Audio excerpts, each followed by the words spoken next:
Assalamualaikum warahmatullahi wabarakatuh. Selamat pagi sahabat Nilahun. Kali ini saya akan coba compare pakan ikan yang dimana dari teman-teman sahabat Nilahun masih ada, mungkin banyak ya, yang masih bingung menentukan pakan yang cocok untuk nilainya di rumah masing-masing. Jadi akhirnya selama budidaya banyak teman-teman yang memutuskan untuk membeli pakan yang eceran. Namun yang awalnya berniat untuk efisiensi atau hemat biaya membeli pakan, ternyata seiring waktu pakan yang tidak jelas kandungan proteinnya, justru biaya yang kita keluarkan ternyata semakin besar.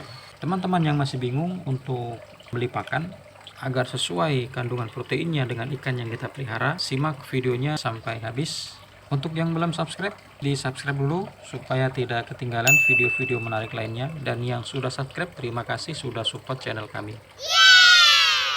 Di layar ada jenis 3 pakan dengan 3 brand yang berbeda.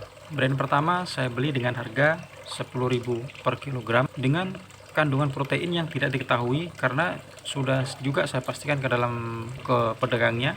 Saya tanya kandungan proteinnya berapa, dan di karung pun tidak ada secara jelas atau rinci komposisi protein. Jadi saya kasih tanda tanya. Lalu brand yang kedua sama dengan harga 10.000 per kilogram dengan protein juga yang tidak diketahui, karena pedagang hanya membeli pakan ukurannya saja, men 2, men 3 atau men 1. Jadi untuk protein itu yang saya temui itu tidak pernah dijelaskan berapa kandungannya.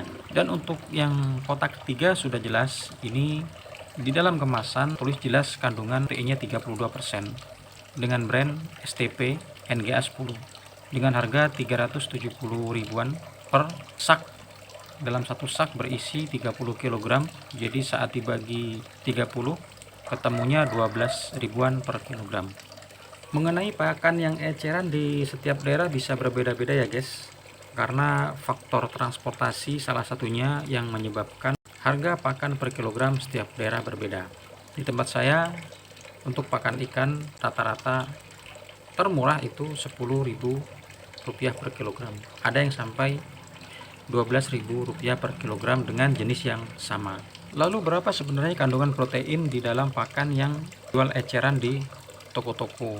Kemungkinan besar analisa saya itu pakan yang diecer seharga 10.000 rupiah per kilogram itu yang saya temui memiliki kandungan protein antara 12 sampai 15%. Jadi mungkin itu sebabnya ya teman-teman yang pelihara ikan sekian lama kok pertumbuhannya lambat ya, karena proteinnya itu hanya 12 sampai 15%. Yang awalnya teman-teman ingin menghemat biaya pakan, ternyata biaya yang dikeluarkan lebih besar karena pertumbuhan ikan lambat. Otomatis pakan harus terus kita beli sampai usia ikan panen. Berbeda dengan pakan yang sudah jelas kandungan proteinnya. Lalu kapan kita putuskan untuk beli pakan dengan jumlah yang banyak atau minimal satu sak 30 kg? Adalah saat kita memulai budidaya dengan jumlah ikan 100 ekor. Saat kita mulai membeli ikan 100 ekor bibit dengan FCR 1,5, kita bisa menentukan jumlah pakan yang kita akan gunakan sampai panen. Tidaknya saat panen usia ikan mempunyai bobot 200 gram atau 1 kg isi 5 dengan FCR 1,5, itu pakan 30 kg cukup sampai usia panen. Seandainya ada selisih atau meleset, tidaklah banyak. Jadi setidaknya dalam pemeliharaan kita, saat kita memelihara 100 ekor itu, kita sudah dapat memastikan kandungan protein pakan yang kita kasihkan ke ikan kita itu sudah jelas. Pada kita harus setiap hari atau setiap 1 minggu sekali beli eceran. Tentunya untuk pilihan kembali ke sahabat semua ya. Jadi ini untuk pengalaman saya pribadi, di estimasinya seperti itu. Kalau sudah kita mulai memelihara minimal 100 ekor, kita coba beranikan untuk membeli pakan yang jelas kandungan proteinnya, jelas mereknya, jelas kualitasnya, sehingga kita bukan hanya sekedar budidaya, tapi kita belajar untuk pasang target terus berapa bulan ikan nila kita panen. Tanpa adanya target yang jelas untuk berapa bulan kita bisa panen ikan kita, terkadang ya sudah pasti kita akan rugi untuk biaya pakan. Biasanya untuk nilai yang tidak kita targetkan untuk kapan bisa panen, usia budidaya mencapai 1 tahun bahkan lebih, itu pun bobotnya tidak maksimal. Ikan nila yang dipelihara dengan asal-asalan, dengan tidak memperhatikan kandungan protein, tebar padat, dan sebagainya, dalam 1 tahun apabila bisa mencapai usia atau bobot 1 ekor 200 gram, itu sudah bagus sekali. Umumnya yang saya temui atau yang sudah saya praktekkan, itu hanya 1 ekor bobotnya hanya 100 sampai 150 gram saja.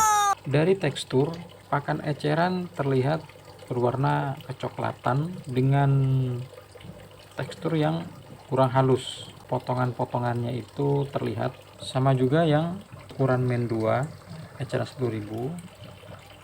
Warna juga agak kecoklatan dengan tekstur yang agak kasar. Berbeda dengan pakan yang 1 karung STP, ini warna agak kuning, jadi terlihat fresh, lebih fresh warnanya lebih kuning, lalu terlihat teksturnya lebih halus. Bisa kelihatan ya guys, warnanya lebih kuning, teksturnya lebih halus.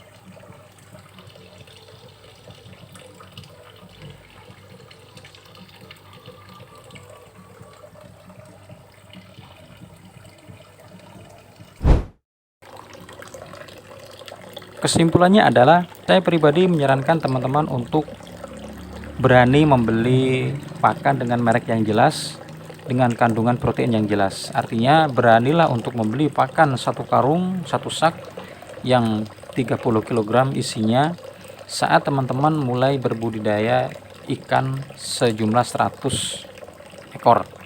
Lalu apakah tidak layak untuk kita beli eceran? Tentu layak, tetapi untuk beli eceran ini ada momennya teman-teman ya. Jadi misal kita sudah punya ikan yang siap panen atau siap jual, dan ikan ini menunggu untuk pembeli. Jadi ikan ini hanya kita tahan untuk sekedar menunggu pembeli ya. Jadi saat waktu tunggu itu kita tidak perlu membelikan pakan dengan protein yang tinggi.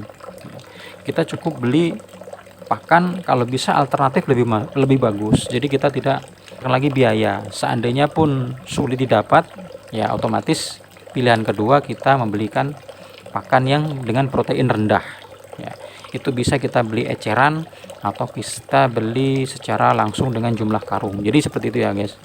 Jadi tetap kita membutuhkan pakan dengan protein rendah, yaitu saat ikan kita sudah siap konsumsi atau siap jual.